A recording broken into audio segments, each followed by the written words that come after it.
अस्सलामुअलैकुम, welcome back to हुस्ना और आमिना का जहान में। आज मैं लेकर आई हूँ एक नई वीडियो। ये वीडियो है इंडोर स्प्राउटिंग के बारे में, जिसके लिए आपको सॉइल की ज़रूरत नहीं है, मिट्टी की ज़रूरत नहीं है। ये विदाउट सॉइल घर में स्प्राउटिंग हम कर सकते हैं। एंड मेनली हम लोग माइक्रो ग्रीन की स्प्राउटिंग करने वाले हैं। तो ये स्प्राउटिंग दो तरीके से हो सकती है। एक तरीका हम टिश्यू के साथ कर सकते हैं और दूसरा तरीका जो है हम कपड़े यानी पतला कॉटन का कपड़ा या म्यूसलिन का कपड़ा जो आता है ना, उससे हम कर सकते हैं। अभी मैं यहाँ पे दो स्प्राउटिंग्स करने वाली हूँ। एक जो है हमारी चिया सीड्स है और दूसरी जो है हमारी राई है यानी मस्टर्ड सीड्स। हम इन दोनों की स्प्राउटिंग्स करने वाले हैं। ये जो ब्लू सीड्स है ये एनपीके है। एनपीके का मतलब है N for nitrogen, P for phosphorus और के फॉर पोटाशियम। ये एक फर्टिलाइज़र है जो हमारे प्लांट्स को ग्रो करने में मदद करेगा। और वो कैसे फर्टिलाइज़र मदद करेगा वो मैं आपको बताऊंगी। तो अब इस फर्टिलाइज़र को मैंने ऑलरेडी इस बॉटल में डालकर प्रिपेयर किया है। क्या किया है, इसके ना 5-6 दाने इस बॉटल में डाले हैं और इस बॉटल को पूरा नॉर्मल टैप वाटर से आप भर लो एंड उसको वैसे ही मतलब थोड़ा शेक करके रख लो। तो ये आपको ज़्यादा नहीं इस्तेमाल करना, थोड़ा थोड़ा यूज़ करना है, नहीं तो प्लांट्स ख़राब हो जाएंगे। ज़्यादा भी फर्टिलाइज़र डालने से प्लांट्स ख़राब हो जाते हैं। को पहले मेरे जिसमें ग्रो कर रही हूँ ये स्प्राउटिंग्स वो दिखाती हूँ। ये नेट जैसा है यानी जाली जैसी, ये इसकी ऊपर की ट्रे है और नीचे ऐसा बेस के लिए ट्रे है जिसमें पानी होना चाहिए। अच्छा, अगर पानी कम रह गया तो स्प्राउटिंग्स जल्दी ये हो जाएंगी, सूखने लग जाएंगी, तो पानी ज़्यादा रखना है। तो अब मैं इसमें सबसे पहले हम ट्रे में पानी ऐड करेंगे। आपको एक चीज़ ध्यान में रखनी है कि जब ये स्प्राउटिंग्स ग्रो होना शुरू होंगे, पहले 2 दिन तो ये 2 से 3 दिन जाएंगे इनको जर्मिनेट होने के लिए। तो जब ये जर्मिनेट होंगे इनका पानी ख़त्म होगा और जब ये आगे स्प्राउट्स में बदलेंगे ना, कभी भी इनका पानी ख़त्म होगा तो आपको इसके पानी में रिफ़िल करते रहना पड़ेगा, ठीक है। और ये मैं आगे के ट्रे में भी डाल देती हूँ।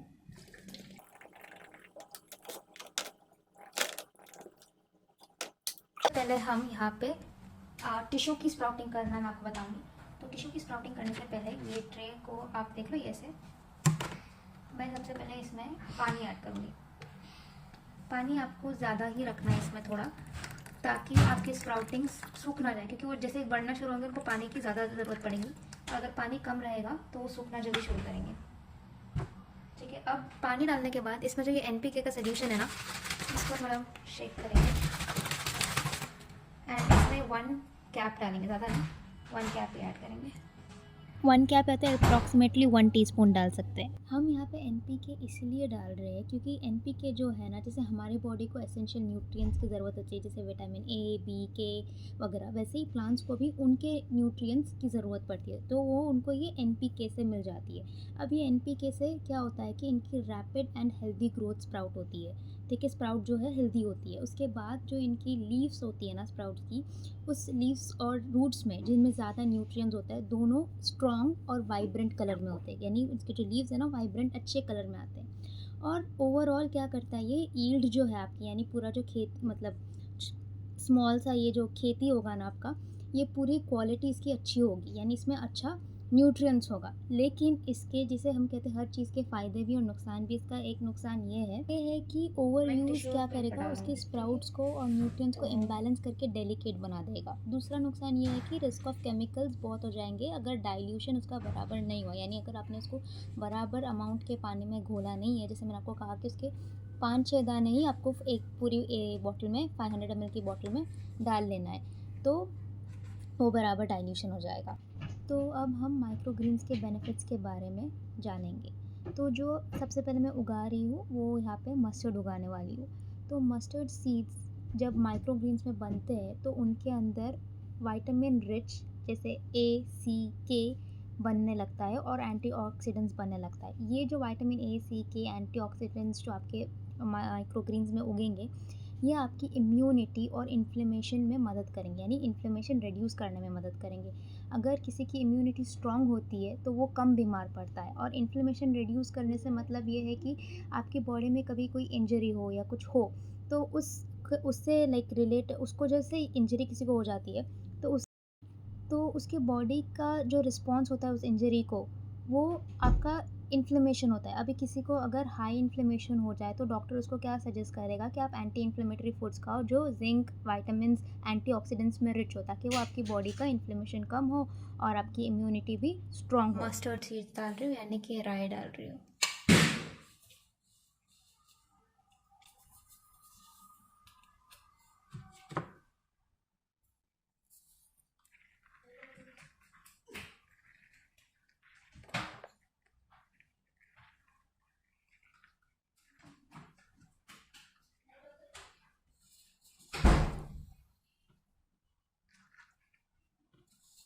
ज़्यादा क्राउडेड नहीं रखना है इसको, हम लोग को थोड़ा खुला खुला रखना है ताकि ये सीड्स आराम से ग्रो सके।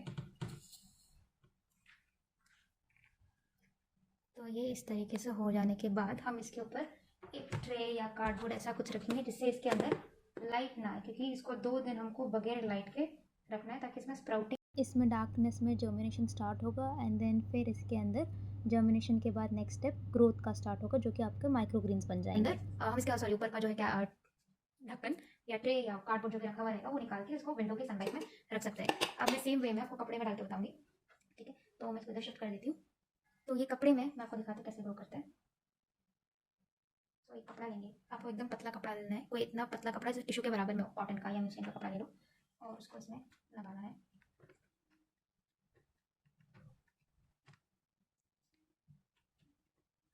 कपड़ा लगाने के बाद सेम चीज़ करेंगे जो टिश्यू पे हमने किया, इस पर भी हम सीड्स डालेंगे, इसको भी कवर करके रखेंगे। जो भी स्प्राउटिंग आप करोगे आपको उसको एटलीस्ट 2 दिन के लिए, 2-3 दिन के लिए गर्मी में सॉरी ढक्कन लगा के रखना है ताकि उसमें स्प्राउटिंग्स हो।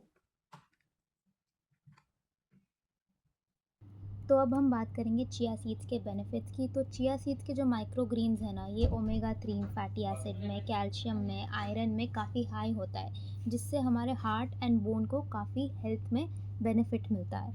ये सिर्फ इजी टू ग्रो नहीं है चिया और मस्टर्ड सीड्स, ये साथ में टेस्टी भी उतने हैं, यानी इनमें टेस्ट भी उतना ही है और ये बेनिफिशियल भी उतनी है बॉडी को। और जैसे मैं आपको टिश्यू एंड क्लॉथ दोनों में स्प्राउटिंग्स करना, माइक्रोग्रीन्स उगाना सिखा रही हूँ, उसमें एक चीज़ है कि टिश्यू में जल्दी उग जाता है और कपड़े में 1 या 2 दिन का फ़र्क पड़ जाता है। रिलेटिवली मस्टर्ड से ज़्यादा चिया सीड्स की जो यील्ड है वो फास्ट है और ज़्यादा आती है मस्टर्ड से। कहने का मतलब ये है कि मस्टर्ड की भी आती है, लेकिन मस्टर्ड से फास्टर जो है आपकी चिया सीड्स है, लेकिन कपड़े में थोड़ा स्लो हो जाता है चिया सीड एंड टिश्यू में काफ़ी फास्ट होता है। अब ये हमने चिया सीड्स डाल दिए, अब इसके ऊपर भी हम थोड़ा सा पानी जो है स्प्रे करेंगे। आपको डेली इनके ऊपर पानी स्प्रे करना है और फिर इसके ऊपर भी हम एक ट्रे या कार्डबोर्ड रख देंगे। फिलहाल जो एक ट्रे है उसके ऊपर मेरा सामान है, तो मैं इसके ऊपर एक कार्डबोर्ड रखूँगी, समथिंग लाइक दिस। एंड इसके ऊपर जो हमारा पहले वाला बैच है जो कि हमारा मस्टर्ड का था, वो इसके ऊपर रखूँगी। तो आप ये देख सकते हैं ये मस्टर्ड है और उसके नीचे हमारा चिया सीड्स है, ठीक है। इसको अंधेरे में मिनिमम 2 डेज़ के लिए रखना ही रखना है। एंड इनको रोज़ थोड़ा थोड़ा पानी डालना है, क्योंकि इनका पानी अब्जॉर्ब होता जाता है, क्योंकि टिश्यू है, कपड़ा है, तो वो थोड़ा ज़्यादा अब्जॉर्ब करता है, तो प्लांट को उतना कम मिलता है, तो आपको थोड़ा एडिशनल पानी डालना रहता है। तो मैं वैसे ही सारे कंप्लीट करके आपको दिखाती हूँ।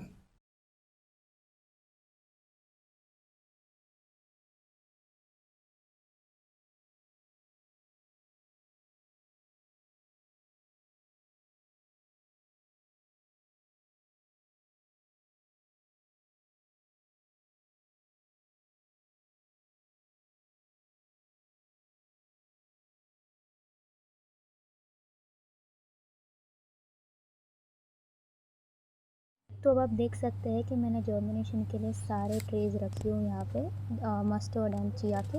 इनको मैं एटलीस्ट 3 डेज़ लग गया था मुझे इनको ग्रो करने के लिए, तो अंधेरे में मैंने इनको रखा है, पूरे अंधेरे में।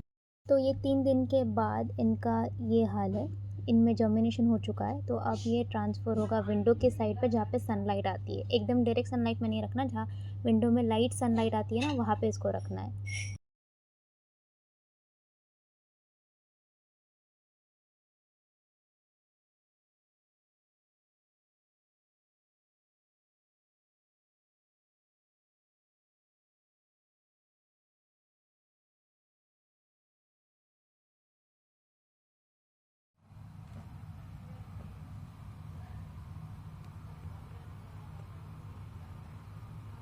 ये 4th डे का है जहाँ पे अब इनका स्प्राउटिंग्स शुरू हो चुका है। जर्मिनेशन का पीरियड ख़त्म होकर अब ये स्प्राउटिंग के पीरियड पे आ गए। तो ये 6-7 डेज़ के अंदर और भी लंबे हो जाते हैं।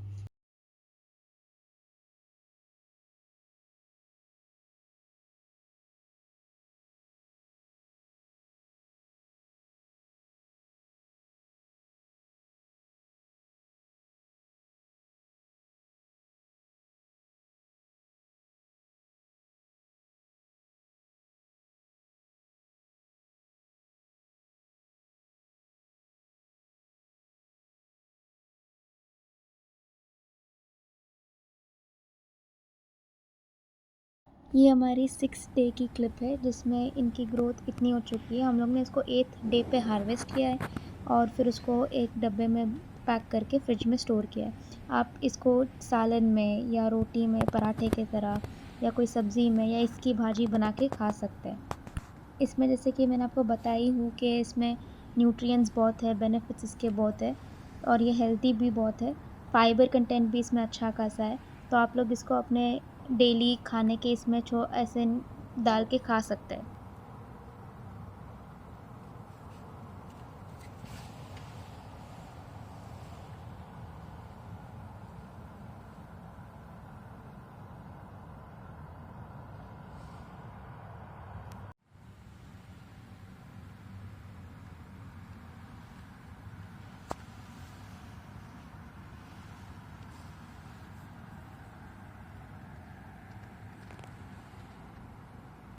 तो अब आप देख सकते हैं मैं इनको जेंटली पुल करके निकाल रही हूँ। इससे स्प्राउटिंग्स और रूट्स टूट भी नहीं रहे। तो इनको निकाल कर अलग से ट्रे में रख के फिर मैं एक कंटेनर में बंद करके रख दूँगी।